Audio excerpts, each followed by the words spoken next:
नमस्कार दोस्तों, आपका अपने चैनल मनोज गुप्ता एकेडमी में आपका स्वागत है। दोस्तों, आज हम कक्षा 9वीं के राजनीति शास्त्र पाठ 9 बदलता जीवन भाग 1 इस पाठ का स्वाध्याय अर्थात प्रश्नोत्तर करने वाले हैं। दोस्तों, अभी तक आप लोगों ने इस चैनल को सब्सक्राइब नहीं किया है तो प्लीज सब्सक्राइब और चैनल लाइक कीजिए और अपने फ्रेंड्स के साथ शेयर कीजिए। दोस्तों, यह है पाठ 9 बदलता जीवन भाग 1। पहले प्रश्न में क्या दिया गया है? दिए गए विकल्पों में से उचित विकल्प चुनकर कथन पुनः लिखिए। पहले कथन में दिया गया डॉक्टर एन गोपीनाथ के नेतृत्व में भारत के खाली जगह शहर में पहली ओपन हार्ट सर्जरी सफल हुई। ऑप्शन में दिया गया चेन्नई, वेल्लूर, हैदराबाद, मुंबई। इसके उत्तर में आएगा वेल्लूर। डॉक्टर एन गोपीनाथ के नेतृत्व में भारत के वेल्लूर शहर में पहली ओपन हार्ट सर्जरी सफल हुई। दूसरे प्रश्न में क्या दिया गया है? जयपुर फूड के जनक के रूप में खाली जगह को पहचाना जाता है। ऑप्शन में दिया गया doctor N Gopinath, doctor Pramod Sethi, doctor Mohan Rao और चौथा है इनमें से कोई नहीं। इसके उत्तर में आएगा डॉक्टर प्रमोद सेठी। जयपुर फूड के जनक के रूप में डॉक्टर प्रमोद सेठी को पहचाना जाता है। दूसरे प्रश्न में क्या दिया गया? निम्नलिखित में से असंगत जोड़ी को पहचानिए और लिखिए। कौन कौन सी जोड़ी दी गई है? पहला है doctor N Gopinath open heart शिल्पकार, दूसरा है रामचंद्र शर्मा कुशल कारीगर, तीसरा है doctor Subhash Mukhopadhyay test tube baby, चौथा है डॉक्टर मोहन राव पोलियो। इसकी असंगत जोड़ी में आएगी डॉक्टर मोहन राव पोलियो। दोस्तों, अब हम अगला प्रश्न करते हैं। तीसरे प्रश्न में क्या दिया गया? निम्नलिखित अवधारणा स्पष्ट कीजिए। पहला है परिवार संस्था। हमको परिवार संस्था को स्पष्ट करना है। इसके उत्तर में आएगा पहला, परिवार एक सामाजिक संस्था होने के साथ साथ प्रत्येक समाज का एक मूलभूत समूह भी है। दूसरा है स्वतंत्रता प्राप्ति के पूर्व परिवार संस्था भारतीय समाज की एक मुख्य पहचान थी। तीसरा, भारत प्रमुख रूप से संयुक्त परिवार पद्धति के देश के रूप में पहचाना जाता था। चौथा है परंतु वैश्वीकरण और औद्योगिकी के कारण बड़े पैमाने पर हो रहे स्थलांतरण के परिणाम स्वरूप संयुक्त परिवार पद्धति का विघटन होने लगा। विभक्त परिवार पद्धति को बढ़ावा मिला। परिवार संयुक्त हो अथवा विभक्त, दोनों ही स्थितियों में यह अस्थायी स्वरूप की संस्था है। दोस्तों, अब हम अगला करते हैं। दूसरा है जयपुर फूड तकनीक। इसको स्पष्ट करना है। इसके उत्तर में आएगा 1968 के पूर्व दिव्यांग व्यक्तियों अथवा दुर्घटना में हाथ पैर गंवा बैठे व्यक्तियों को अपना जीवन बड़ी कठिनाई से गुजारना पड़ता था।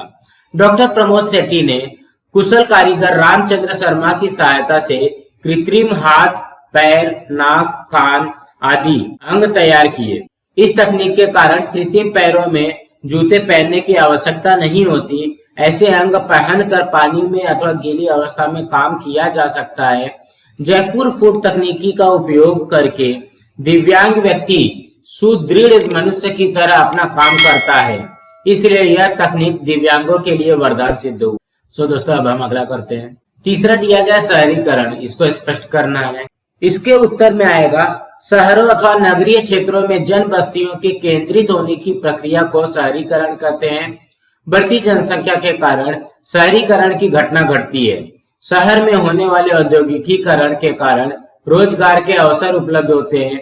रोजगार की उपलब्धता के कारण ग्रामीण क्षेत्र से शहरी क्षेत्र में बड़े पैमाने पर लोगों का स्थलांतरण होता है। चिकित्सा सुविधाओं के कारण भी मृत्यु दर के घटने से शहरी बस्तियों में वृद्धि होती है। शहरी क्षेत्र के साधन सुविधाओं के कारण लोग शहर की ओर आकर्षित होते हैं। इन कारणों से बड़े पैमाने पर शहरीकरण होता है। दोस्तों, अब हम अगला करते हैं। चौथे में क्या दिया गया? बदलता आर्थिक जीवन। इसके उत्तर में आएगा मध्य युग से पहले का ग्रामीण जीवन आर्थिक दृष्टि से आत्मनिर्भर था। गांव की सभी आवश्यकताओं की पूर्ति गांव में ही हो जाती थी। कृषि संबंधी कार्य करने वाले को मेहनताने के रूप में कृषि उत्पादन का कुछ हिस्सा दिया जाता था। वर्तमान समय में परिस्थिति बदल चुकी है। ग्रामीण भाग को कृषि तथा कृषि संबंधी पूरक धंधों से जोड़ा गया है, जबकि शहर समाज कृषि तर उत्पादन तथा सेवा व्यवसायों से जुड़ गया है। गांवों का विद्युतीकरण हुआ, सिंचाई व्यवस्था और परिवहन में सुधार हुए। औद्योगिकीकरण के कारण ग्रामीण और शहरी आर्थिक जीवन पूर्णतः बदल गया है। दोस्तों, अब हम अगला प्रश्न करते हैं। चौथे प्रश्न में क्या दिया गया है? निम्नलिखित कथन कारण सहित स्पष्ट कीजिए। उसमें से पहला कथन क्या है? पल्स पोलियो टीकाकरण अभियान चलाया गया। इसका क्या कारण है, ये हमको बताना है। इसके उत्तर में आएगा पहला, 1978 के पूर्व भारत में प्रतिवर्ष पैदा होने वाले 10 बच्चों में से 6 बच्चे जन्म के बाद पहले ही वर्ष में प्राण घातक बीमारियों के चपेट में आकर मृत्यु के शिकार हो जाते थे। दूसरा है, इन बीमारियों में पोलियो, खसरा, धनुर्वात, क्षय, गलगंड और कुकुर खांसी का समावेश था। औषधोपचार के अभाव में मृत्यु की संख्या अधिक थी। तीसरा है, इसलिए इन बीमारियों के उन्मूलन के लिए सरकार द्वारा टीकाकरण कार्यक्रम चलाया गया और 1995 में पल्स पोलियो टीकाकरण अभियान चलाया। दोस्तों अब हम अगला करते हैं। दूसरे प्रश्न में क्या दिया गया है, ग्रामीण जलापूर्ति योजना शुरू की गई। इसका उत्तर में आएगा पहला, भारत सरकार की पंचवर्षीय योजनाओं में ग्रामीण भाग के विकास को महत्व दिया गया था। दूसरा, ग्रामीण भागों में पीने के पानी की समस्या थी, इसलिए स्वास्थ्य की समस्या का भी सामना करना पड़ता था। तीसरा, महाराष्ट्र राज्य बनने के बाद इस राज्य की सरकार ने ग्रामीण जलापूर्ति और लोगों के स्वास्थ्य की समस्या पर ध्यान दिया। और चौथा है, ग्रामीण भागों में कुएं खोदने और नल द्वारा लोगों को पानी देने के उद्देश्य से सरकार द्वारा ग्रामीण जलापूर्ति योजना शुरू की गई। दोस्तों अब हम अगला करते हैं। पांचवें प्रश्न में क्या दिया गया, निम्नलिखित प्रश्नों के उत्तर 25 से 30 शब्दों में लिखिए। पहला प्रश्न क्या है, संविधान के अनुसार किन बातों के आधार पर भेदभाव करने पर प्रतिबंध लगा हुआ है। इसके उत्तर में आएगा पहला, भारतीय समाज में धर्म, जाति आदि के आधार पर भेदभाव किया जाता था। दूसरा, छोटी मानी जाने वाली जातियों के लोगों का जीवन बहुत दयनीय था, उन्हें कोई भी अधिकार नहीं था। तीसरा, स्वतंत्रता प्राप्ति के बाद भारत का संविधान तैयार हुआ। और चौथा है, संविधान ने समता का सिद्धांत स्वीकार करके धर्म, वंश, जाति, लिंग, भाषा अथवा जन्म स्थान के आधार पर नागरिकों में भेदभाव करने पर प्रतिबंध लगाया है। दोस्तों अब हम अगला प्रश्न करते हैं। दूसरे प्रश्न में क्या दिया गया है, समाज कल्याण कार्यक्रम के कौन से उद्देश्य हैं। इसके उत्तर में आएगा, समाज कल्याण कार्यक्रम के निम्नलिखित उद्देश्य हैं। पहला, कल्याणकारी राज्य का निर्माण करना। दूसरा, भारतीय नागरिकों को पूर्ण रोजगार देना। तीसरा, स्वास्थ्य सुविधाएं उपलब्ध कराना। चौथा, शिक्षा और विकास के अवसर सभी नागरिकों को उपलब्ध कराना। दोस्तों अब हम अगला करते हैं।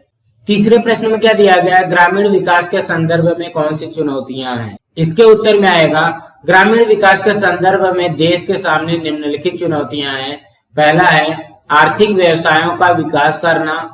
दूसरा, सामाजिक आवश्यकताओं और सुविधाओं का विकास करना।